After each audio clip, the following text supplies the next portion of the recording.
Morning. So first and foremost, let me pay my respect to all the teachers here. Yeah, I think they playing the most significant role on the planet today. So mera pranam aap sabko. And the second most significant role is being played by you all. You're the future generation. So my big pranam to you all as well. Yeah, very happy to be here at IIEBM, and I would like to thank the administration and the management for inviting me here. And I'm already feeling the energy of the IIEBM students because my LinkedIn account, which is normally dormant, has suddenly erupted. Today morning I saw there were so many requests for connection and then so many likes on some of my past posts that the energy has got transferred. I can see that energy, and I think that's great. Yeah, so thank you for that. I have not accepted the connections yet, but I will definitely do that. Okay. So we are ready. Let's fall in love with the ocean. आओ चलो हम समुंदर से प्रेम करते हैं. ठीक है. So we are going to look at.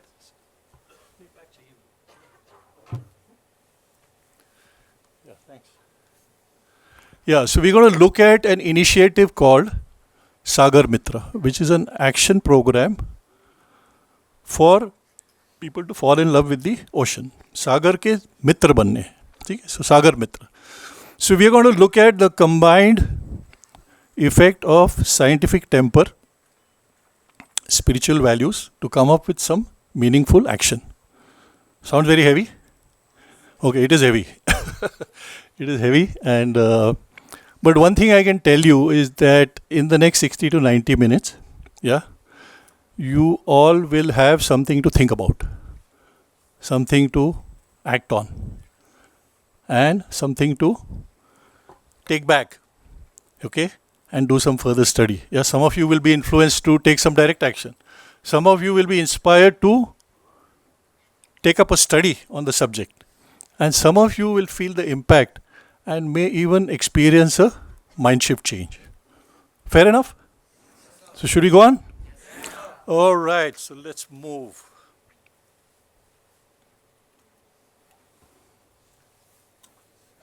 Actually, it's on. Yeah, I think it will work. Global warming. Yeah? We are all living on a sizzling planet. Yeah? The climate all over the world is going crazy. Yeah? America, Europe is experiencing heat like never before. They never had air conditioner. Now they're all looking for air conditioner. We are complaining in Pune about heat, but the same heat is there everywhere. Okay. In Pune, we are all looking up to the sky and saying, where is the rain? When are the rains going to come, right? So rightly so, we are all affected by global warming and keep complaining. Yeah? But nobody seems to be talking about global cooling. Isn't it time that we talk about global cooling? Yeah? So let's do that today. Let's try and see what is global cooling. Yeah? Who's doing the global cooling? Are we doing global cooling? No. So let's take a look at our beautiful planet. Yeah? We all know that 70% of our planet is water and 30% is land. But how many of us know that 70% of the forests are also in the ocean?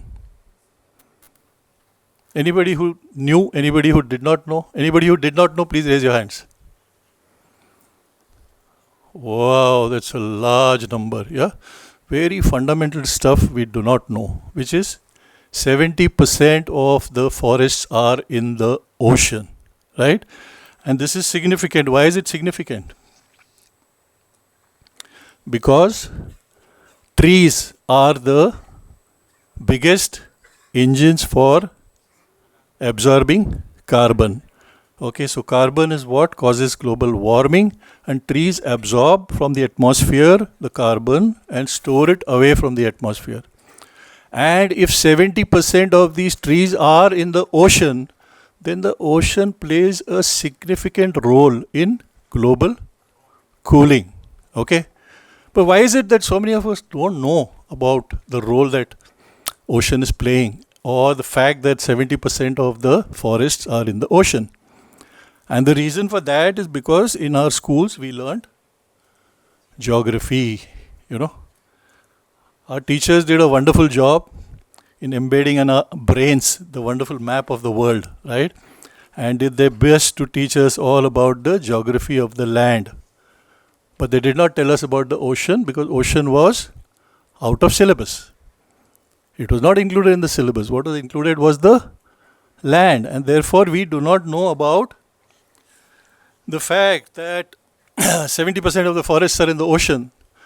What role the ocean plays in terms of climate moderation, in terms of release of oxygen, in terms of the entire water cycle, right?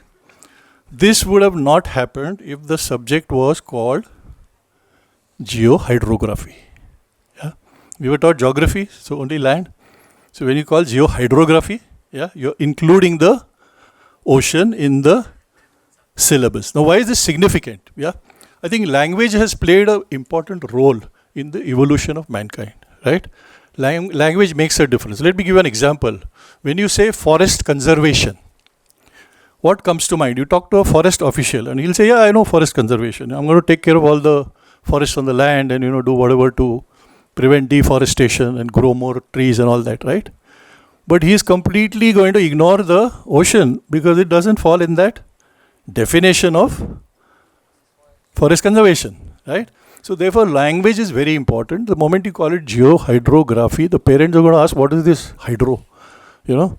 And all over the world everybody is going to figure out what is this hydro, and therefore it is going to throw up this subject that ocean has to be included in the syllabus, right? And that is how we will be able to understand, or the children in the future will know much more about the ocean than what we know today. The basic fundamental thing we don't know is that 70% of the forests are in the ocean, right? Okay.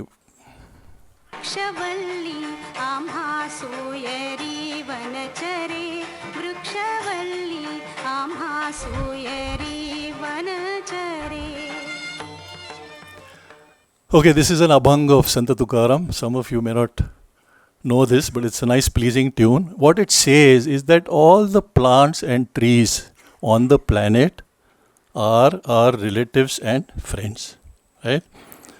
So not only on the land, but also in the ocean, yeah? All plants and trees are our relatives and friends, is what Santa Tukaram says, right? So this particular slide you see, right? In addition to absorbing carbon, what do trees do? They release oxygen, okay? And if 70% of them are in the ocean, then 70% of the oxygen comes from the ocean. So every 5 breaths we take, 3.5 breaths are coming from the ocean. And we don't know about it, and only 1.5 from the land, okay? So if we are saying that, trees and plants are our relatives and friends, how much do we know about them, right? So we know about the trees on the land because we see them, we have seen pictures, we have learnt in our geography. But do you know what the forest in the ocean looks like? Okay. So here are a few pictures. So what you see on the right hand side is some kelps and mangroves, yeah? These are the ocean forests on the coastline, right? They comprise a very small percentage of the total forest in the ocean. What you see on the left hand side is a floating fluorescent blue colored wave in the ocean, okay, which is actually showing us the ocean greenery, the ocean forests. And what you see below are the small goblets. So if you really have to understand and see ocean greenery, we have to look at a drop of ocean through a microscope. So let's do that. So here on the left is a blown up version of a small portion of the drop of an ocean. Okay. And what you see there is unicellular organisms called phytoplanktons. These phytoplanktons are the trees in the ocean. That's the greenery in the ocean. And one drop of the ocean has 50,000 phytoplanktons. So many phytoplanktons in the ocean, right? So what you see on the right is, yes, these are unicellular and these perform the same function that the trees on the land do, which is absorb carbon, absorb sunlight, yeah, and emit oxygen, right? There is a single species called Prochlorococcus marinus, single species of a phytoplankton which releases as much more oxygen than the entire Amazon forest in Africa, right? So there are multiple species of phytoplanktons and they are all doing an amazing job of what the trees on the land do. All right. So let's see the coastal forest. So here on the map you see that along the coastline there are these patches of coastal forest, which, like I said, is a very small percentage of the total forest, and the rest of the blue ocean has the other forest, which is invisible, which is the hidden forest. Yeah, you cannot see that forest. So we want to see that forest, right? To see that forest, we have to take a look at the satellite map.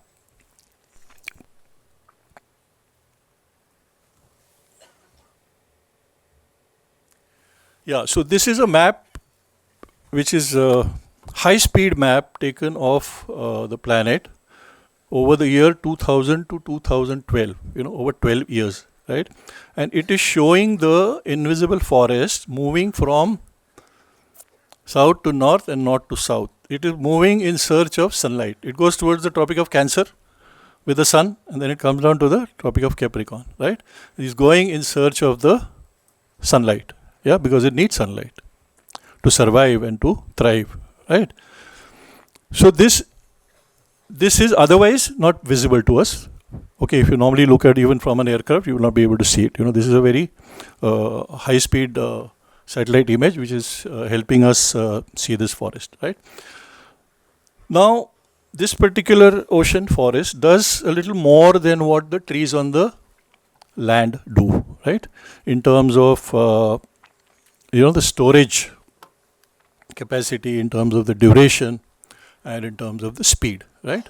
So it has a duration which stores the carbon for centuries, centuries together, oceans. What do the trees on the land do? They store for about a few decades, right?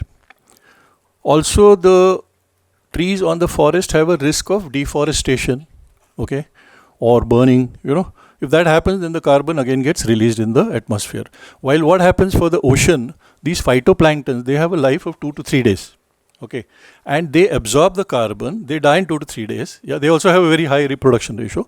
And they go and settle down at the bottom of the ocean. Yeah. So that carbon is gone forever. It is right at the bottom of the ocean, not in the twilight, not in the sunlight areas. And that carbon settles down at the bottom till some wise human being will go and excavate carbon to make petroleum products, right? So till that time, it'll remain there. Okay, then we're talking about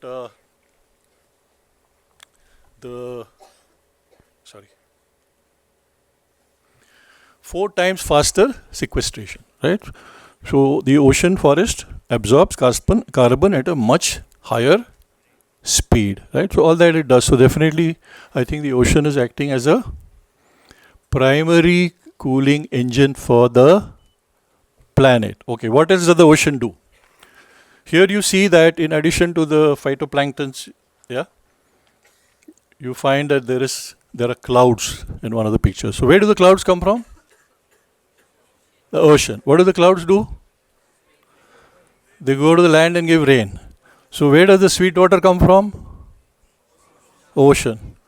So all the water on the planet, where does it come from? From the ocean. And what does this water on the land do? It helps the trees survive. Okay, it goes into the groundwater. It helps the entire food chain industry, right? So if you really look at it, 100% of the water is from the ocean. Okay, 100% of the oxygen is from the ocean. 100% of the food is from the ocean, right? The ocean is giving us all the things that we need to thrive in life, right? Okay, so it is the primary cooling system of the planet because of this wonderful greenery in the forest, in the ocean, right?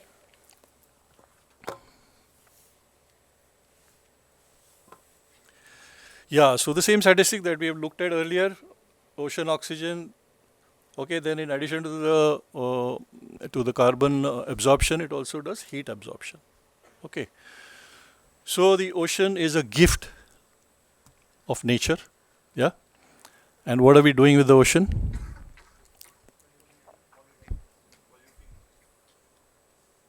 Yeah, we've seen that it gives us 100% of food, 100% of air, 100% of oxygen. Okay, everything. Okay, so what are we doing? We are throwing plastic, yeah, which is destroying the greenery in the ocean.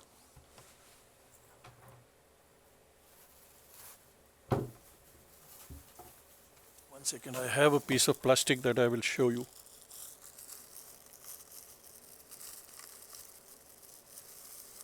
So far, so good, easy to understand.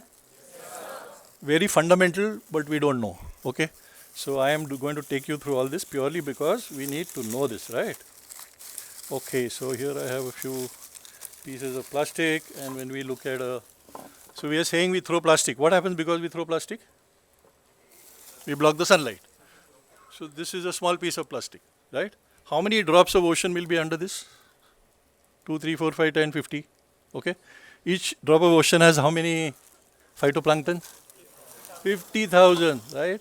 So this one small piece of plastic is going to kill those many phytoplanktons. Why? Because it is going to prevent sunlight from reaching those phytoplanktons, right? All right. So now let's see what we normally see. What we see, right? We see this in every city, right? It's not a new sight for us. So what happens? 30% of the plastic stays on land. It stays on land as landfills. Okay. 30% waste is burned. And when you burn it, it releases toxic gases, right? It releases dioxins, it releases hydrogen chloride, nitrogen oxide, carbon monoxide, very toxic gases, yeah. And 30% of the plastic reaches the water, and only 10% is segregated and sent for recycling. Okay, that's the current statistics. So let's look at what happens to the plastic that goes to the water. Yeah, it accumulates in the water and it starts floating, right? So every plastic that we throw, which goes somewhere, it goes into streams, nalas, rivers, right, and eventually into ocean. So many years back, our team did a voyage. We all know about this Dindi. Dindi that goes from Alandi to Pandharpur.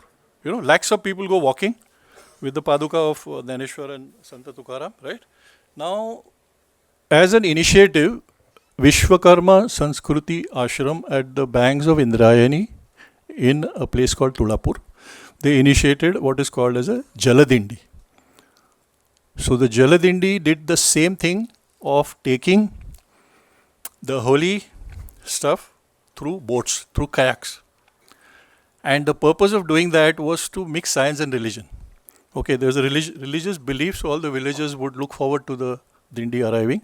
And in the kayaks, there were water engineers, other engineers, doctors, scientists, environmentalists, everybody traveled to see the condition of the entire river all along that 450 kilometer route. Okay. And what they incidentally also did is that they chased plastic. Okay.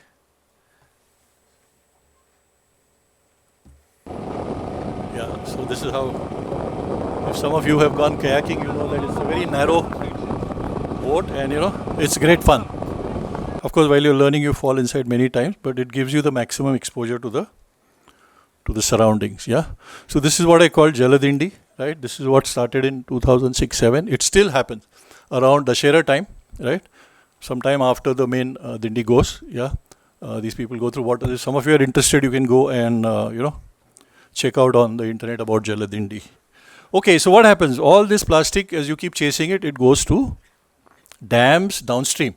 Okay, this is one of the dams. Yeah, so all the plastic from Pune, 120 kilometers down, has got collected there. Okay, not only there, it's also on the sides as well, right? And then what happens? Whatever we throw in Pune, you see Pune on the on the Bhima river, right? So whatever is thrown in Pune goes down Bhima river and joins Krishna. Similarly, whatever comes from Bangalore comes from Krishna river, from Tungabhadra, from Vedavati, and it all joins the Krishna river. And the Krishna river flows from Maharashtra into Karnataka, into Telangana, into Andhra Pradesh, right? And then into the Bay of Bengal, right? And it does that because there is a natural slope of the ground. And the natural slope of the ground is the nature's gift, right? Because when the clouds come, okay, they hit the mountains, okay, and they give us rain. And the rain from the mountains comes into the rivers. So, as a natural cycle, this rain is supposed to collect rich ingredients from the mountains and the land and carry it into the river and then take it to the ocean. Okay, so there is a natural slope which is God given, and therefore this whole water cycle runs that way, right? So the water, whatever we throw there, goes into the, okay, not just Maharashtra, let's look at the, whole of India. So we have the Kaveri, then we have the, we have Kaveri, we have Krishna, we have Godavari, we have Mahanadi, and then of course we have the Brahmaputra. And here we have, Ganga, Yamuna, and Saptakoshi rivers of Nepal, all of them joining the Brahmaputra, right? And here on the left, first, of course, you have Indus, which goes from, India, Sindh into Pakistan and into the Arabian Sea. Then you have the Mahi, Narbada, Tapi, all of them empty into the Arabian Sea. And then you have a whole lot of other rivers which emanate from the Western Ghats, right, and into the Arabian Sea. So every piece of waste that we are throwing and ends up at either of the oceans. Okay, and this is what it looks like.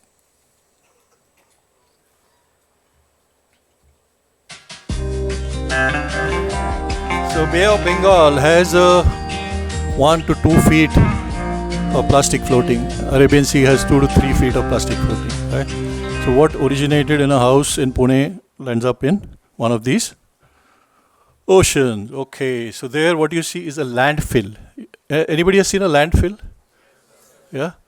We don't see many in Pune, but yes, there are a few. Yeah? And I recently went to, I think, where did I go? I went to Chennai. In the middle of the city, there's a huge landfill, which looks like a mountain. And if you go on top of that, then again a few kilometers away, So landfill essentially is what? It is complete waste. We have actually 2 categories of waste. One is the plastic, which can be recycled. And the second is the wet waste, which is compost, which is like a fertilizer, right? So each of them has value. But what happens when you mix the two? Then it is disaster. You cannot do anything but just pile it up on the land because it becomes toxic garbage. Okay. 10% of plastic in 1,000 kgs of wet waste spoils the entire 1,000 kgs of wet waste, right? So that is a big problem in our country. But yes, this is what is called a landfill. Then we have, this is Mithi River in Mumbai. Yeah. Somebody says how many fish died. It's like asking agar ek ped gir gaya to kitne patte mar gaye. So there is countless fish in the rivers and the water sources, and they are all dead, and we are creating what is called as violence. Okay, this is Indonesia, Philippines, Kerala, Croatia, all over the world. Okay. Indonesia, you find these fishermen, they're collecting plastic because there's no fish in the rivers. So they collect plastic and they sell. Okay. This is the dark side of the planet, which is the floating plastic that you can see, which is all the dark colors on all the oceans that we see here. Yeah. This is a better depiction. You have a scale at the bottom. The scale is giving the depth of the plastic in the ocean. So the extreme right is this dark maroon or red color, right, which you see in the Pacific Ocean, and that is there and there you can see. Yeah. So this is called the Great Pacific Dump, and it is on the coast of West America. The Western countries are the biggest culprits because they are the biggest consumers, and therefore they are the biggest creators of waste. The per person waste generated is amongst the lowest in India. It's the highest in America. Okay. So let's not just look at America and say they're great. Of course, now we know they're not. but even otherwise, yeah. So all the oceans have these dumps, and this red color shows that it is a depth of 30 feet, 10 meters, that is 30 feet. And you know what is the dimension? 2000 kilometers by 800 kilometers. You know, the size of probably not India, but size of Australia. Yeah, that is the size of just one dump. And there are many such dumps all over the ocean. Yeah, the total area of the ocean is 360 million square kilometers. And out of that, 120 million square kilometers is already covered with plastic, which means that 1/3 of the ocean is already covered in plastic. Okay. And some of this plastic will stay several hundred years in the river. Why? We are not using a plastic bottle, which is very good. Have you seen the typical plastic bottle? Yeah? जिसमें हम पानी पीते हैं सब जगह पे, right? So the body of that bottle lasts for 300 years. And the cap of the bottle lasts for 800 years. It doesn't destroy. It's a great thing. It's a very durable material, you know. So it continues to stay. So if Shivaji's army was using plastic bottle, they would be found lying around everywhere, right? Anyway, what Shivaji did not do, we are doing. So now, you know, we are throwing all the plastic bottles, and they're all finding their way into the ocean, right? So don't use plastic bottles. Use steel bottles. Unfortunately, in a country, even 5 stars and, you know, large conference rooms and all that, everybody's using plastic bottles. Yeah. Of course, now the technology is progressing in a way that, you know, they are coming up with bottles that look like the same bottles, but they are organic and they can be composed. I mean, they don't, you know, remain for so many years. They are degradable. So that's happening. But in the meantime, yes, we cannot say that we will not use plastic, but we must at least dispose it off in the correct way. Make sure that it goes for recycling and doesn't land up in a dump. Okay, so that is where we are. Together we are throwing too much plastic. Yeah, we are caught up in this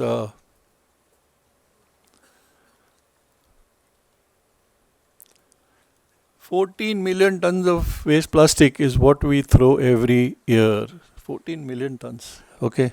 And the other dangerous thing is that these microplastics, they also get absorbed in the phytoplankton. So the DNA of phytoplankton is also changing, which is very dangerous. Okay. So the nature's way of helping us in cooling the planet is something which is also getting affected. Right? Alright. So what have we seen so far? We have seen that the ocean is the primary cooling engine for the planet. And what is the other thing we are seeing? That the plastic is the number one enemy of the ocean. Yeah, it's a climate threat. You know, just like an axe is to a tree on the land, a piece of plastic is to the greenery in the ocean.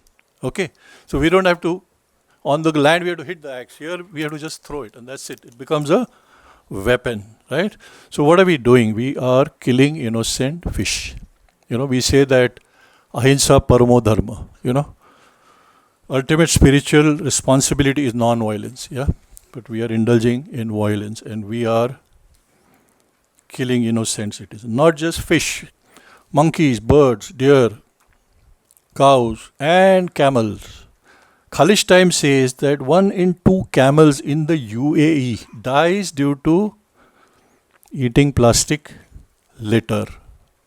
Khalish Times. UAE, one of the richest countries in the world, you know. 1 in 2 camels, this is so shocking. Yeah. Look at this poor turtle. Right? It got stuck in this ring and doesn't know what to do. Yeah. So bezuban, voiceless, beguna, innocent, bebas, helpless, बेवजह, senseless, बेहिसाब, countless, और बेरहमी से हत्या हो रही है. Yeah, with cruelty and ruthlessness. You know, we are killing these creatures, and birds are feeding their youngsters even before they learn to fly. Yeah, they eat plastic and they perish. So we are all caught up in this vortex of plastic. Yeah. So do we want to do something about this? Can we do something about this? Yes, sir. Everybody? Yes, sir. There? Yes, sir. Okay, thank you. Let's do something about it. Yeah? We want to act daily to save these creatures and the ocean forests. Join Sagar Mitra. Stop throwing plastic waste. Collect it, bring it to school, recycle it every month. Save the next generation. So let's try and understand what is this Sagar Mitra. Yeah? Like I said, Sagar Mitra, Sagar ka dost, Friends of the Ocean, right? There is a school in New York that is running this program and they call it Friends of the Ocean. There's a school in Morocco that is running it, they call it Asdike Al Mohit, right? So this is like an international program. So in India we have more than 4 lakh children who are Sagar Mitra, who are participating in this program. Okay. So what we do is like I'm doing now, but now I'm doing a little refined version. But in the school we have a simpler version which we show to the school children. And because they are young, their hearts have a lot of compassion, they have a lot of sensitivity, they all want to do something because they understand the problem, they fall in love with the ocean, okay, from their heart, and from their head they understand, what is happening. And therefore they all want to do something. So what we do is we give them a very simple 3-step program. The first step is to take a plastic bag. Simple plastic bag. Okay, everybody has a plastic bag. Most important rule is children's safety. So don't take this bag from outside. Don't take it from the neighbor. Don't take it from the staircase. Don't collect it from the streets. Okay. घर में जो भी आया है, whatever is come, just pick up a plastic bag. Then what do you do after that? You collect plastic from home. Whatever items that you are using and they come in a plastic wrapper, take that wrapper and put it in your collection. Now, the rule is that the plastic that you collect has to be clean, dry and empty. Okay, so let me show you. So here is my plastic bag. This is my current collection, right? So, you have this big Chitade Bandhu or Budhani, whatever wafers, yeah. We have this little hearts, okay. Then you have some biscuit wrapping, okay. Then you have some plastic wrap, okay. Then let me show you something else, yeah. So we have a plastic bottle, medicine, okay. Then you have another medicine, okay. So all these things are something that we use at home, okay, and we throw it in the regular dustbin, right? So instead of that, you pick it up and put it in the plastic bag that you have, okay. And what do you do with this? You keep it next to the newspaper raddi. All of us have newspaper raddi, yeah. From childhood, we have seen one place in the house where all the raddi is stored, right? अभी वो रद्दी में हम लोग वड़ा पाव वाला कागज तो नहीं डालते हैं, You get vada pav also in newspaper, right? You don't put that newspaper. You put only clean and dry newspaper. Similarly, you have to put clean and dry plastic next to the newspaper as newspaper. So the reason for that is obvious. Because if you're going to keep it next to the raddi for a month, then you don't want ants, you don't want cockroaches, you don't want rats, right? So it has to be clean, dry and empty. Okay? And keep it next to the raddi. Now what plastic to throw? We will give you a chart of what plastic can go in there, right?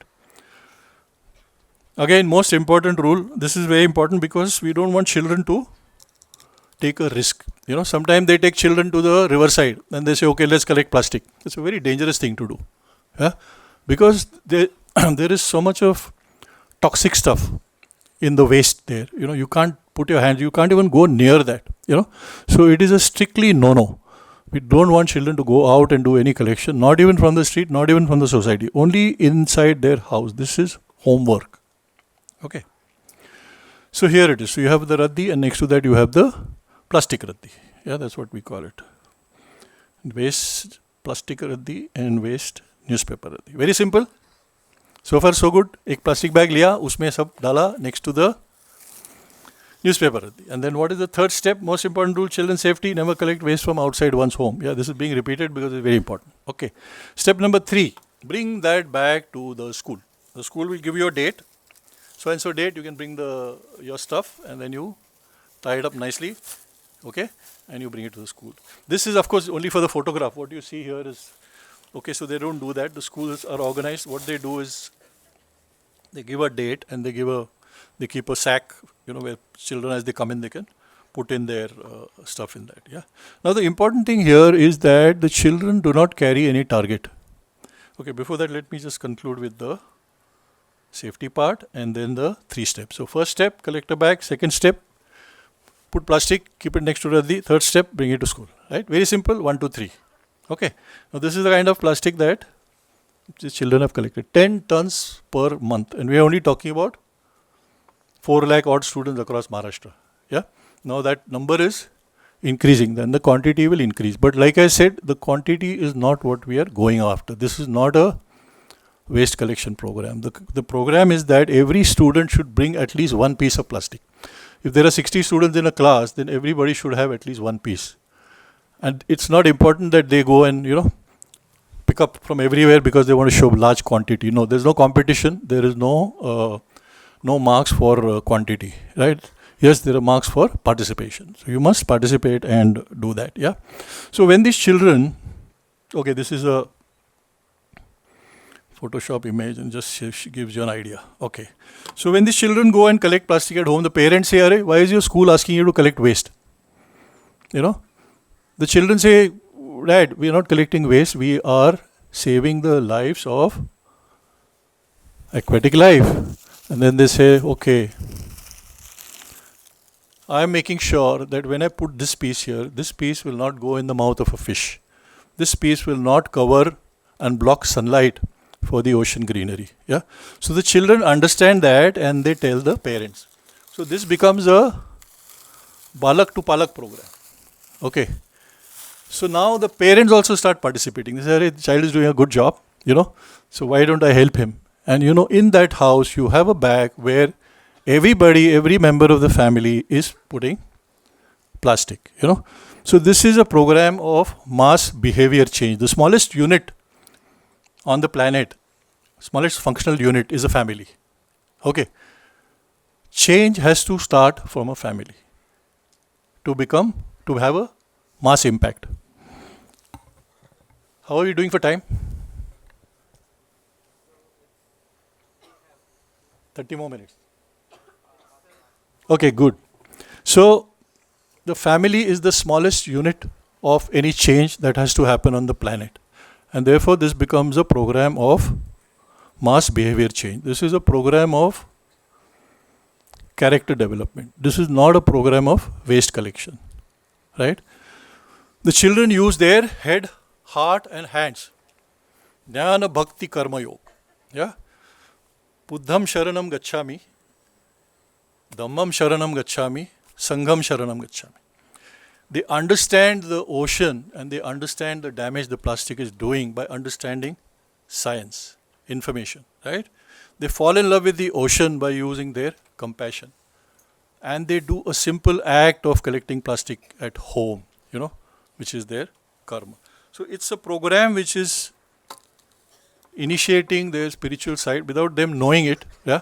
But this is what is going to, when these children grow up, when you all grow up and become decision makers, and if you are following Sagar Mitra, you are more likely to take decisions which are in favor of the planet.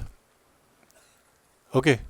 You will take decisions, you will at least think about it, you will use your heart and really feel what you're getting into, and then you'll take a decision. Right? So we are building future generations that are more conscious, more aware, and more spiritually inclined to take the right decision for the planet, not just for their family or their society or their religion or their city or their school, right? They will take a decision which is in the best interest of the planet. Okay. So these two things are very important, that they are saving aquatic life, they are participating in a non-violence program, and they are saying, so if you ask a fish, who's throwing plastic? The fish will say, human beings. So who's human beings? Me and you. Yeah? So we are throwing plastic. So if anybody throws plastic, I'm throwing plastic. Right? So the sense of responsibility Anyone throws plastic, I take responsibility. Very simple, right? Because it's not my garbage, but it's my planet. Okay, this is something deeper, but I just want to give you a little flavor of it. Yeah. So when we say Sagar Mitra, we are talking about 3 oceans. Yeah. The first ocean is what is called as the universe of infinite ocean, which is the universe, which is the Shira Sagar. Right. Then we have the second ocean, which is the Urja Sagar. Okay. Urja Sagar is in the form of 7 chakras within each one of us, which is basically a conduit of the universal energy. So that is the Urja Sagar. So we have the Shira Sagar, we have the Urja Sagar, and then we have the Shara Sagar, which is the smallest ocean out of the 3, which is the saltwater ocean. We all know only the smallest ocean, which is the ocean that we see. Yeah, but there are 2 huge oceans. The ocean of compassion can take in everything. The ocean of compassion will say that, hey, water ocean, you're in trouble, I am there to save you. Okay, so the ocean of compassion is huge, and of course the ocean of the universe is like the Adi Shakti. Okay, so this is just to give you a flavor, but I want you to... So Sagar Mitra brings these 3 oceans together in the student's consciousness, conscience and collaboration, head, heart and hands. Okay, so head, heart and hands is actually a technology given to us by nature, given to us by our wise gurus, yeah, and anything and everything you do, you apply head, heart and hands. Okay, life becomes simple. Okay, so here is the...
Okay, so that is children singing this Teen Sagar, but of course this is in depth. We cover this in our teachers training.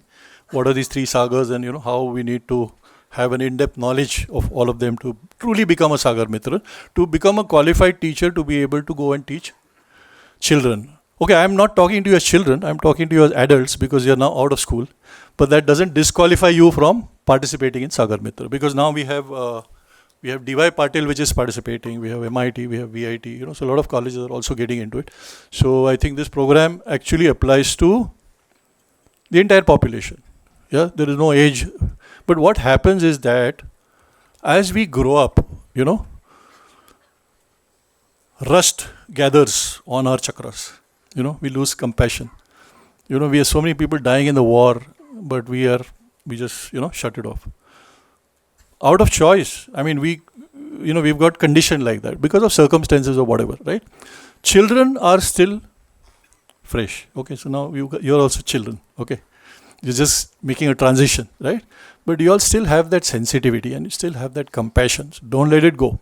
Yeah, keep it, and that's what is going to help save the world and the planet. Okay. So here is another concept that we want to teach children, because this is again a reason for all the fights and all the division that is happening in the world, which is the concept of a true nation. A true nation is your nation plus blue nation, right? So if I am an Indian, then my true nation is India plus the ocean. And the ocean, when I say not only Indian Ocean, right? The entire thing that you see in blue, right? So if I'm an Israeli, then I'll say Israel plus the ocean. If I'm a Russian, I'll say Russia plus the ocean, right? So the ocean is what is uniting all the countries, right? And currently there is no ownership, There's no country has any budget for the ocean, right? If I go to Modi, if I go to Trump, if I go to anybody and say, hey boss, there is a 2,000 kilometer by 800 kilometers dump in the ocean. Why don't you give me a few $1 billion to clean it up? No budget. We are just using the ocean as a dumping ground. Okay, nobody has a budget. The only little effort that is happening, some people are doing effort. There are some NGOs that are working, trying to figure out how to, take care of it. Technology is progressing in terms of how to, extract it in the best possible way. So all that is happening. Yeah. But at Sagar Mitra, what we are saying is, let's look at the prevention. Let's look at how we prevent more plastic from going into by 2050, there is going to be more plastic than fish in the ocean. Can we really afford it? Because that's our cooling engine. If we shut down the cooling engine, then all of us are going to roast. Yeah. So this is a two-nation theory. Jalakhanda plus Bhukhanda is the total khanda. Okay. So citizens engagement at scale.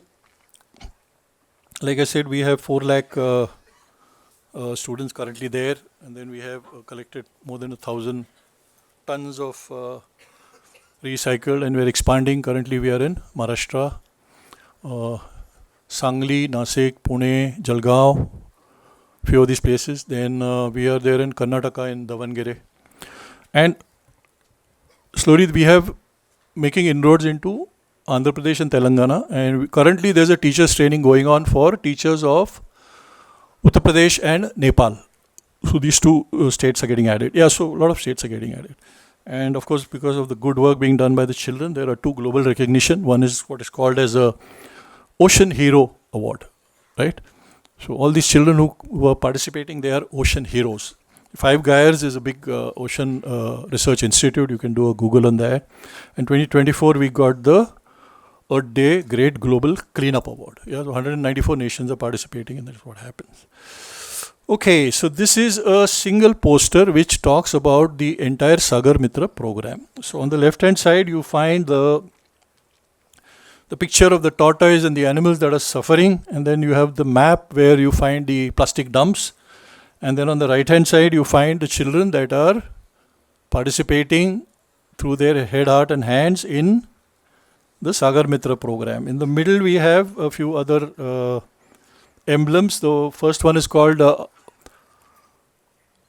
Nadi Ko Jaane. So there is a big initiative in terms of understanding our rivers. Yeah. So the total addition of all the 66,000 rivers, the water in the rivers, is less than 1 billion square kilometers. And the ocean is 360 million square kilometers, right? So it is such a minuscule part. But those are the rivers. They play a vital role in our lives. Yeah, so that is an organization. Below that, you find a multicolor thing which is called the 17 SDGs. The United Nations have sat together and said, hey, something is going wrong with the planet, let's fix it. So they've got 17 sustainable development goals, right? Which India is also a signatory. So I'll talk about, yeah. So out of this 17, almost 8, 9 of these are covered by Sagar Mitra. Okay.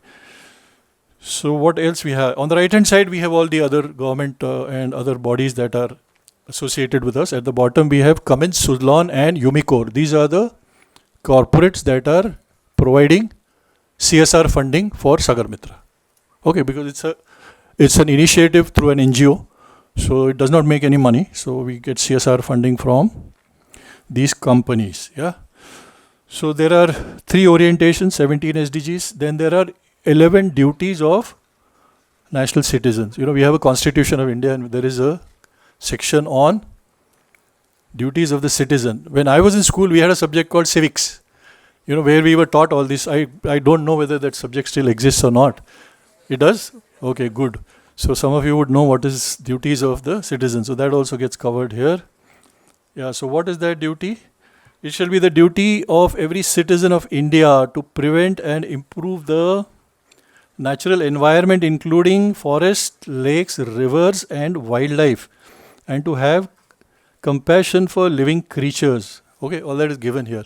But you know what is missing? Ocean. Where is the ocean? The ocean is missing. So we have to add ocean also, because somehow we have forgotten, because we learned geography and not geohydrography. Okay. All right. So that is that. And of course the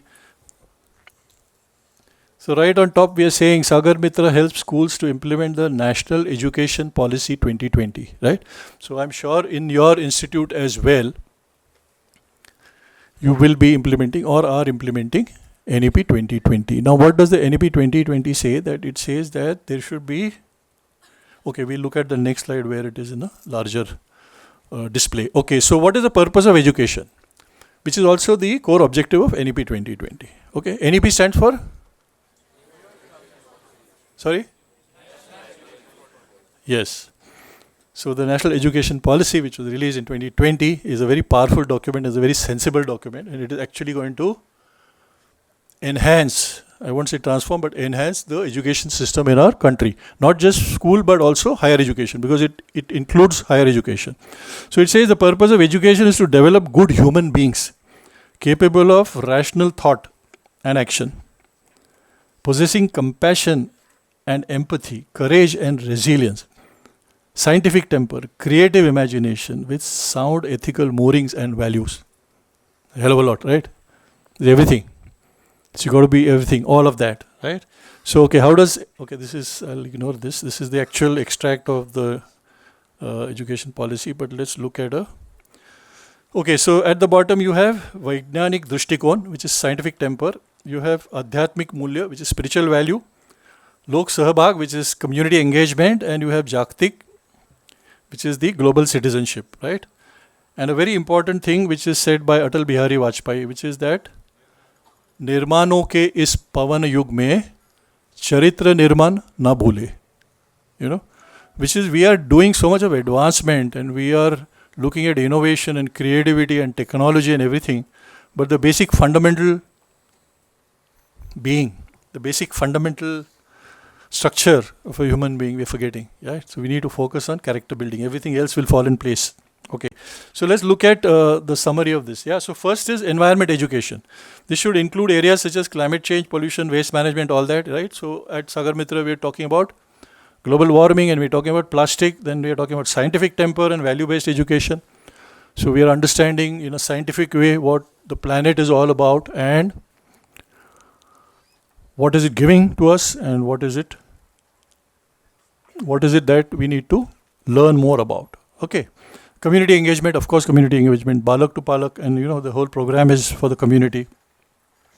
Universal human values, okay, or spiritual values, right? So, by whatever we have discussed so far, you would understand it covers Satya, Dharma, Shanti, Prem, and Ahimsa. Okay, all of this. Because otherwise, you will not find these covered in any other syllabus, any other activity. So, this is now part of the syllabus because of NEP 2020. But it may not be part of the classroom, so it could be outside the classroom, right? And then we are talking about global citizenship education, right? So there we are talking about becoming sensitive and contributing to global well-being, right? And there come in the 17 SDGs. I'll just show you what those 17 SDGs are, and then we've already seen the citizenship. Okay, so these are the 17 SDGs as defined by the 192 UN countries.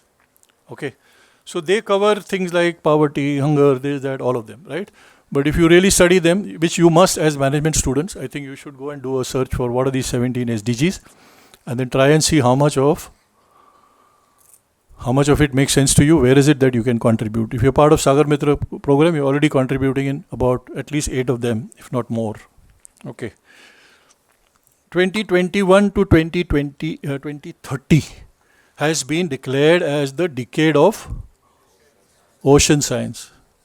Okay, so it is imperative that as management students and as future decision makers, you must look at 17 SDGs and you must see what are the initiatives that are being taken for the ocean science, right? Now there are, I mean, whatever I have spoken about, or we're trying to explore the ocean, most of these things are not covered. If you go and look at anybody looking at studying ocean, they will be studying about how to have more advanced fishing equipment, you know, how to extract more fish from the ocean. They will have technology for making better trawlers to be able to extract minerals from the ocean, because the minerals and the natural resources on the land are finished. So now the human beings are saying, अच्छा land में नहीं मिला तो अभी हम let's go to the ocean. And people like Musk are saying, forget the planet, let's go to another planet. You know? So that's a very dangerous way of living, right?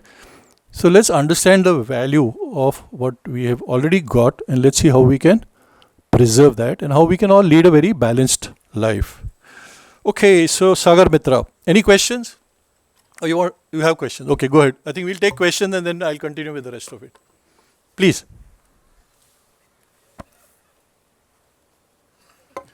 You can say it or the mic then.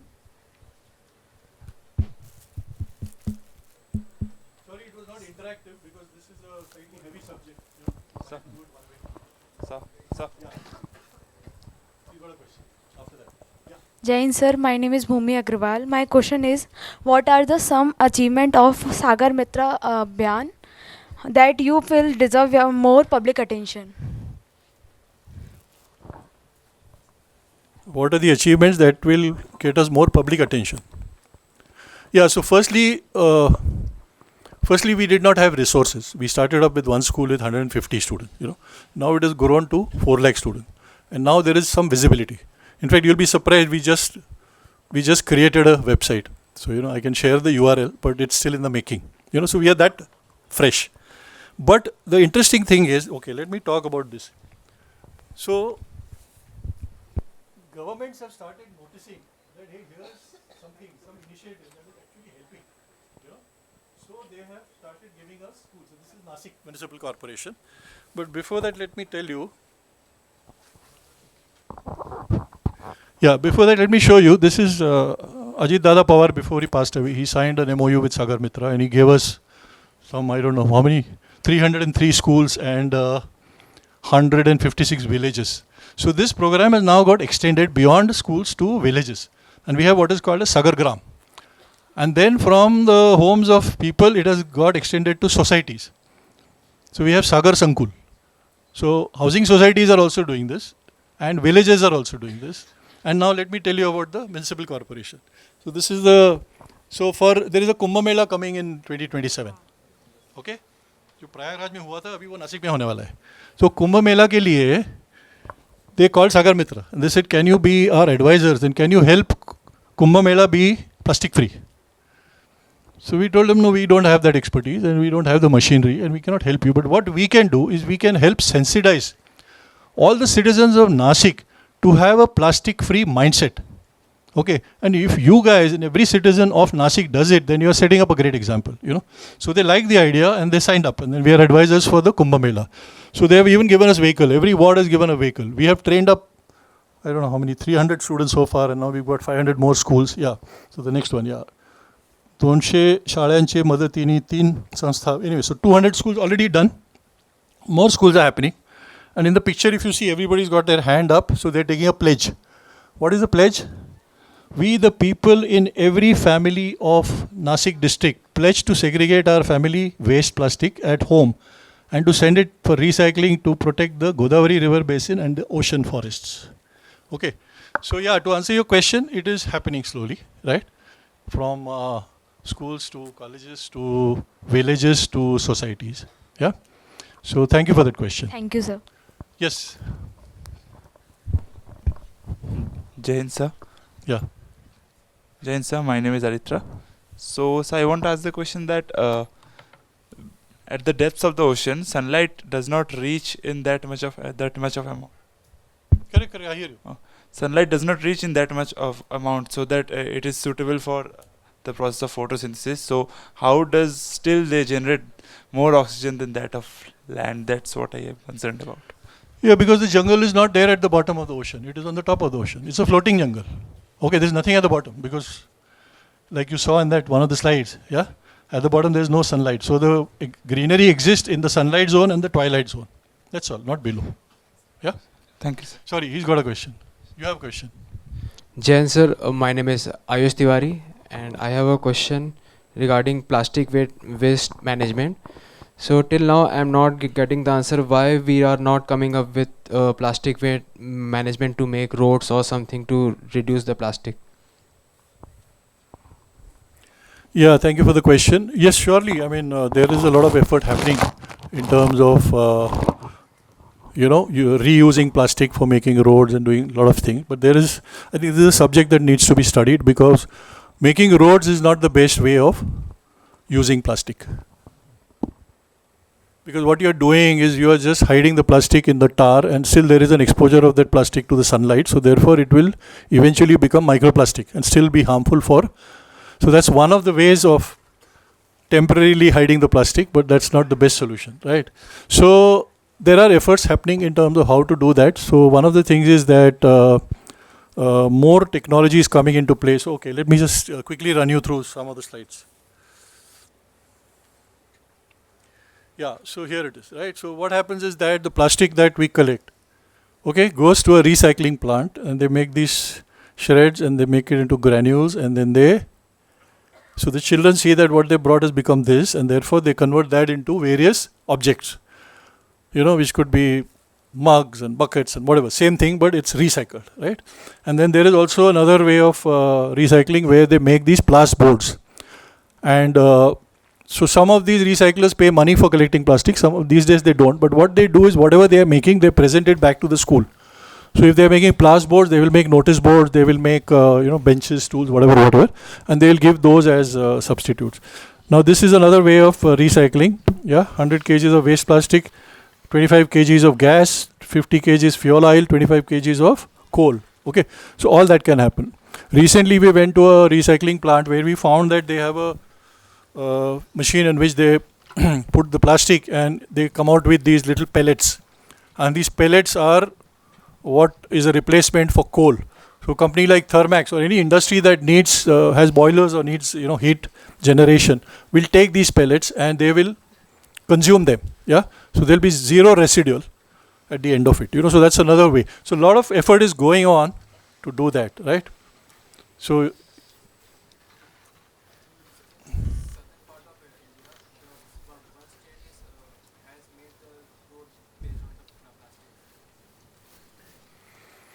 so there is ignorance. So some governments are passing rules and policies, let's make roads. Okay, so they're happening, So everything can't be stopped. Somebody says, why doesn't the government stop production of plastic? Sensible, no? If the plastic is creating so much problem, why not stop it, right?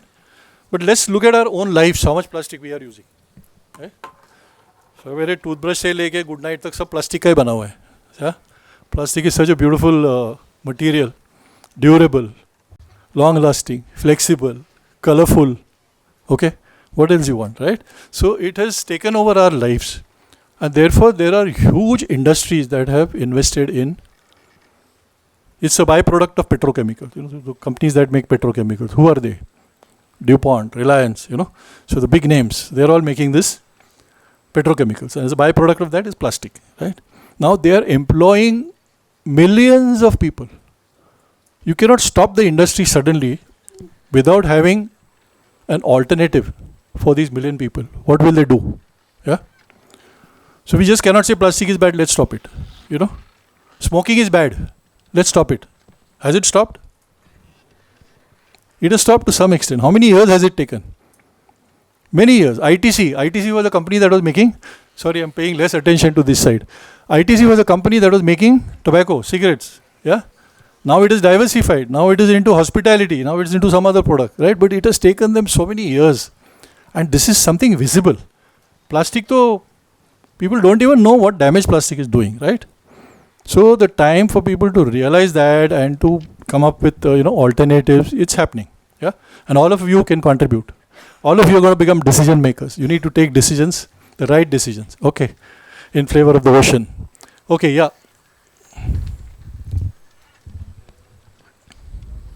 Jain sir, my name is Aryan Pathak Chaturvedi and I belong from Mumbai. Sir, recently there was a construction going on of the coastal road, because of which in the Borivali area a lot of mangroves has been cut. Because of which there has been a lot of talk going on about what is going to happen when the rain is going to come, because mangroves is the plant which stops the water from coming into the land. But on the other hand, the population is increasing at that level that the government has to make some infrastructure to maintain the traffic of the city.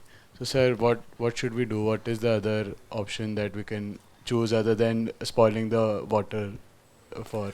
Yeah, so these are all big decisions and they have huge implication, right? So mangroves are protecting the coastline, no doubts about that. That's the nature's way of, having those mangroves in a place where we know that, the ocean is going to, can be a dangerous thing. So there is a protection that is given. Now, if somebody is hell-bent on breaking that protection just because they want to make a road, what can we do? Exactly. Right? Pune river beautification. They're spending millions of rupees, crores of rupees for beautification. But what about the water? Exactly. So unless you do something upstream and spend money which is not visible, Yes. only then the water will come, right? So all these projects that are happening and are not happening the right way purely because the people who are sitting at the decision making level do not understand the long term implication. They are all looking at short term gains. Yes, sir. Okay, they are looking at keeping their position, holding their position, making popular decisions. Where people will say, wow, must bahut acha rasta ban gaya. It has saved us so much time. Not understanding that this is disaster, leading to disaster, right? So, good question. Everybody needs to think about this question and everybody needs to put themselves in a shoe that if you are the decision maker, what decision will you take? Because there are no easy answers. Life is tough. Okay, so you guys need to figure that out. Thanks. Jain, sir. Jay. Yes. Okay, you are here. You can ask.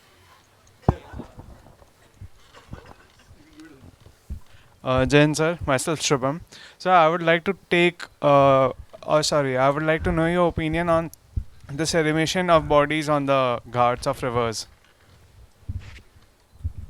Cremations, exactly.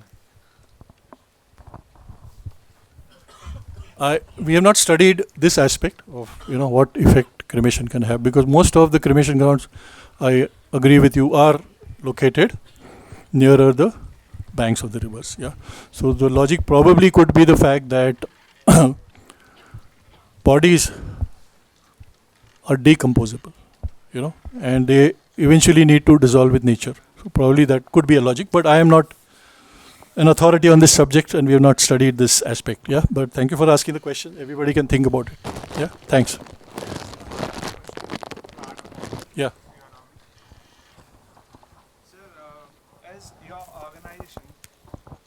Sir, is your organization planning to take any initiatives for rivers like Ganga Ji or Yamuna?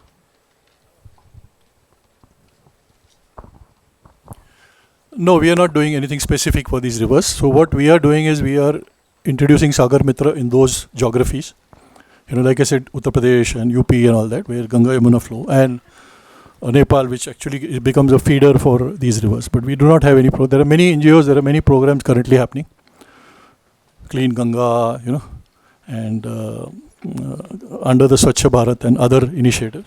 Yeah, but Sagar Mitra is not doing anything specific for those rivers. We are more focused on the ocean, and there are a lot of organizations that are working on rivers. So Aao Nadi ko jaane wale hai, ya Jal Biradari. There is an organization called Jal Biradari that is doing a lot of work for specifically for rivers. Yeah. Thanks. Yes, young lady.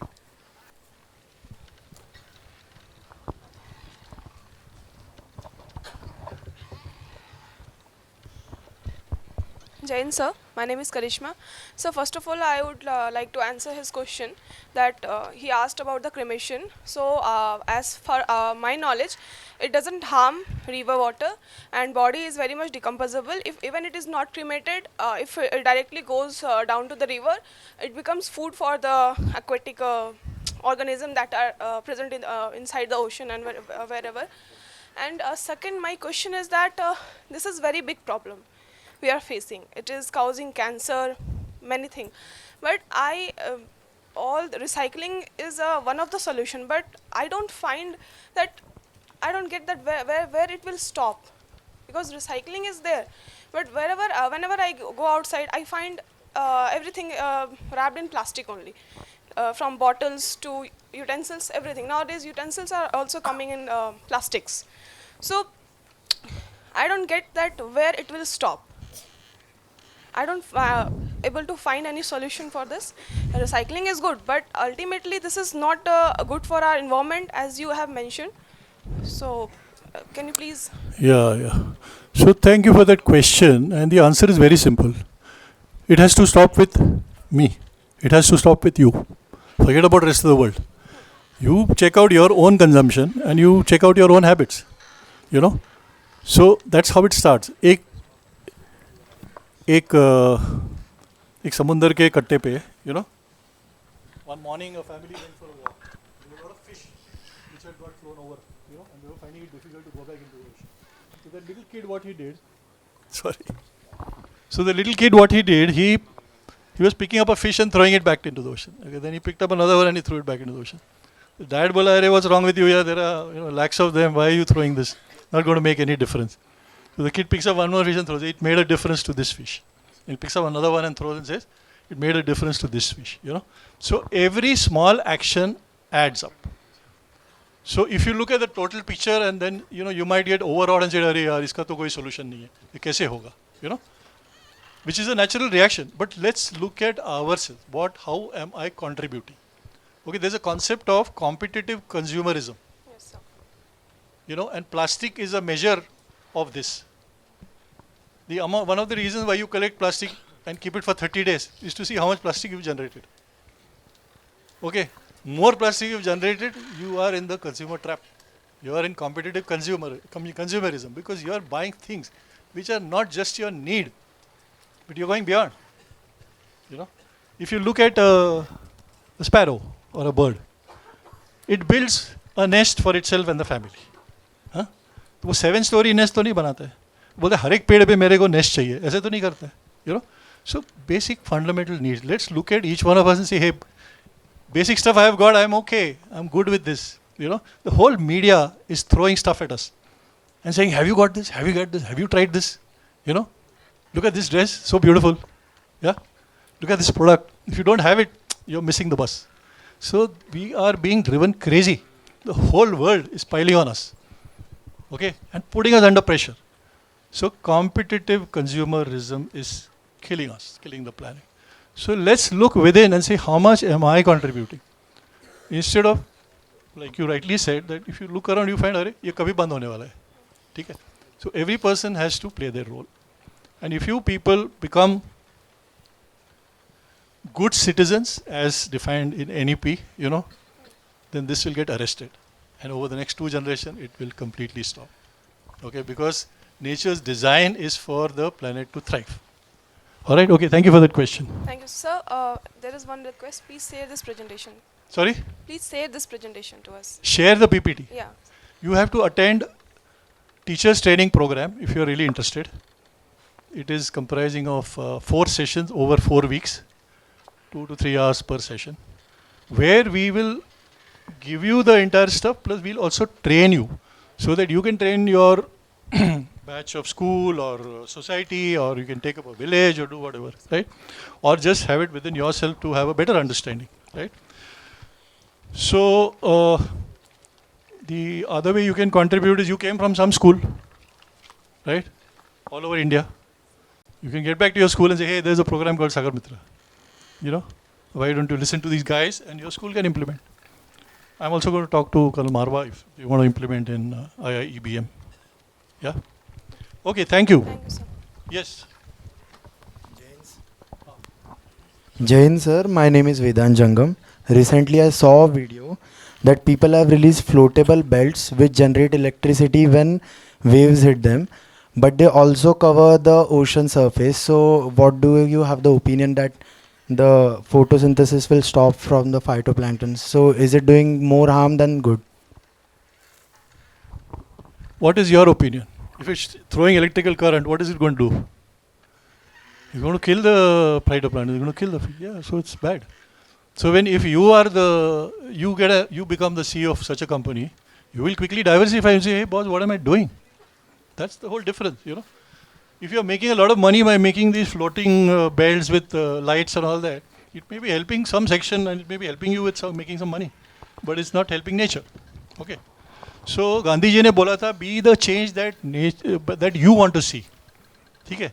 तो अभी उसका ज़माना चला गया because most of us don't know what we want to see. Okay. So we have to now look at be the change the nature wants to see. What does the fish want? What do the trees want? Forget about what we want. Okay, thanks for that question. Sorry, you have the mic, yes. Jain sir, my name is Rohan Panda. So sir, thank you for the enlightening session first of all.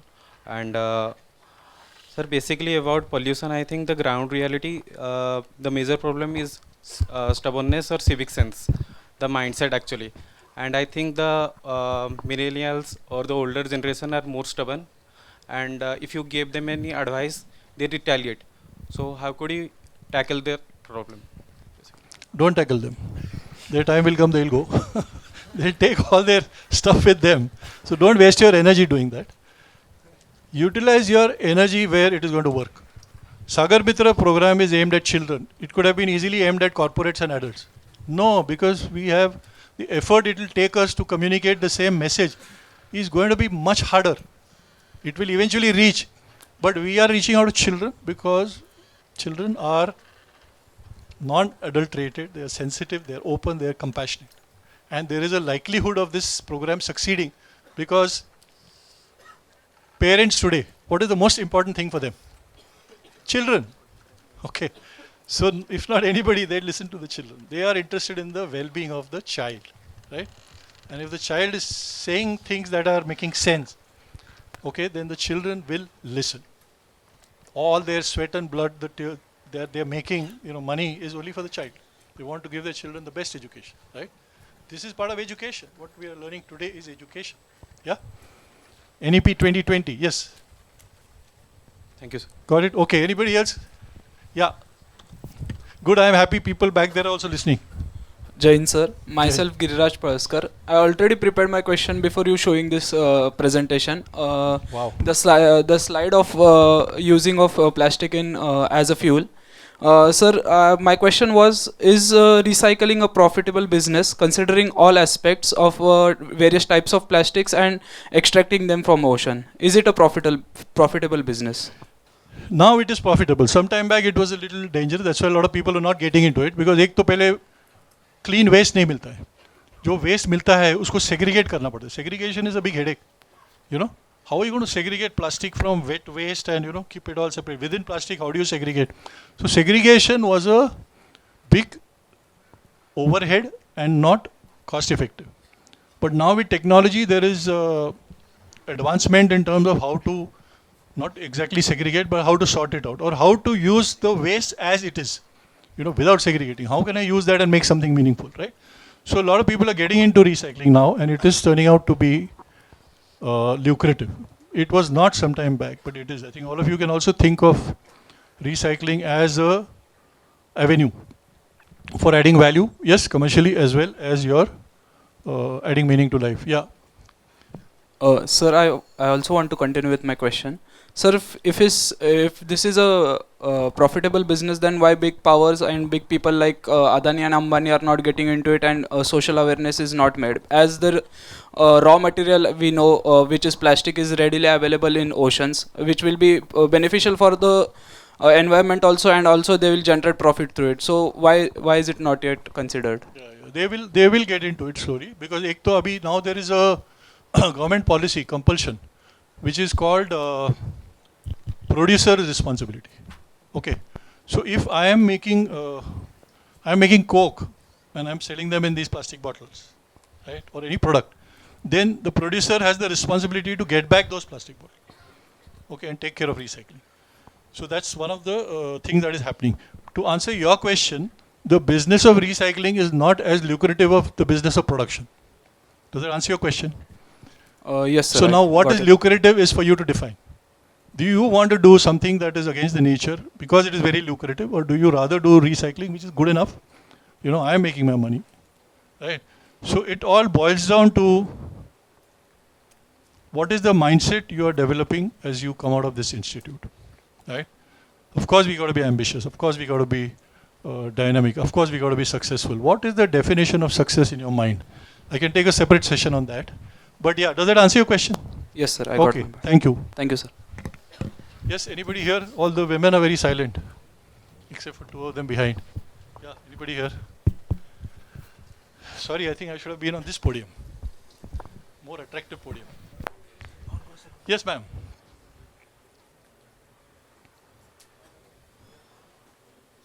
Jai Hind sir, I'm Anjali Gabriel. So like in the whatever as per my knowledge I know is that in plastic the solution is the 3 R's, that is the reduce, reuse and recycle. But as you and your organization is working on it, so I just want to know your personal like opinion. Like besides these 3 R's, like what is the extra thing like which you know you all are working on it? Because these 3 R's are very common and we all know that. What is the other solution besides these 3 R's? Besides the three meaning, besides the three-step action. Yes, sir. Besides the 3 R's, reduce, reuse, and recycle. Acha, beyond that. Yeah. Beyond that, we are working on mindsets. Okay. We are not working on plastic. Okay. Anybody says, are you on a waste management program? We are not on a waste management. This is just the medium because everybody knows plastic. Everybody sees plastic, right? What we are working on, like I said, Sagar Mitra is part of a larger body called Vishwa Sanskriti. So Vishwa Sanskriti was started to find answers to unanswered questions. Why they're suffering, why there are wars, you know. In spite of such a beautiful nature and, you know, belief in God, why is there suffering, you know. So that is our bigger purpose. Okay. To look at harnessing the natural energy which is already there within all of us. So that is Vishwa Sanskriti. This is one of our initiatives because it's visible. You know, you can see plastic, you can feel it, and it's, you know, something that you can do, pick it up, put it in a bag. But that makes a habit, and it makes your mind think, why am I doing it? Yes, sir. You know, so that mindset shift is very important.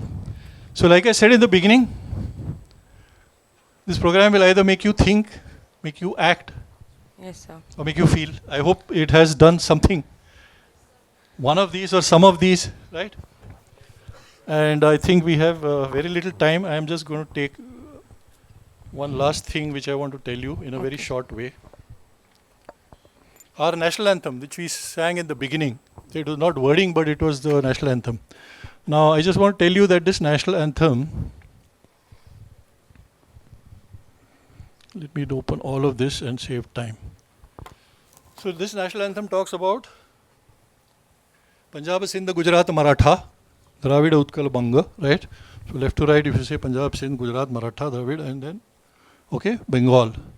So these are all the agricultural lands which are thirsting for rains, okay.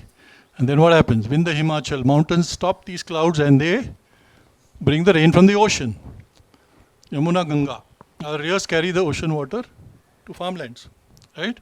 And then Uchchala Jaladi Tarang, right? This national anthem is all about water and Uchchala Jaladi Taranga. Uchchala Jaladi is ocean.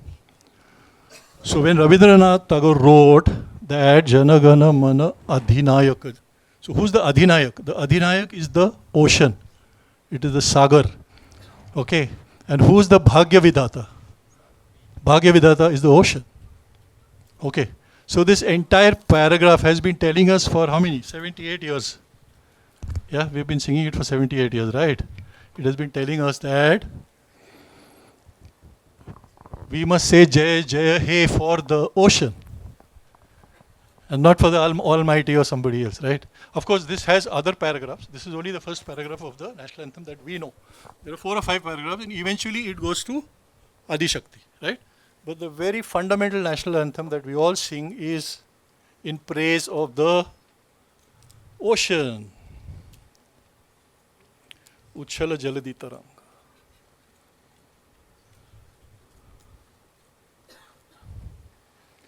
Okay, I have just one last song to play for you. सागर बच गया, सागर बच गया, बच्चों ने उसे बचाया, मछली खुश है, मछली खुश है, सबने प्लास्टिक उठाया, आप भी उठाओ, हम भी उठाओ, उठ गया प्रदूषण साया,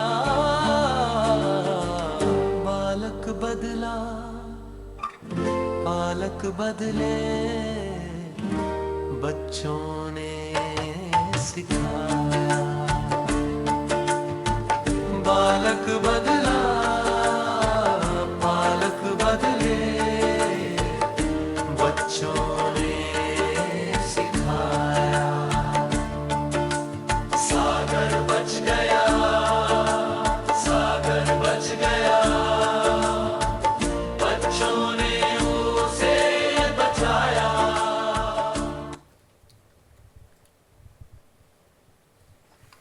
Okay, thank you very much.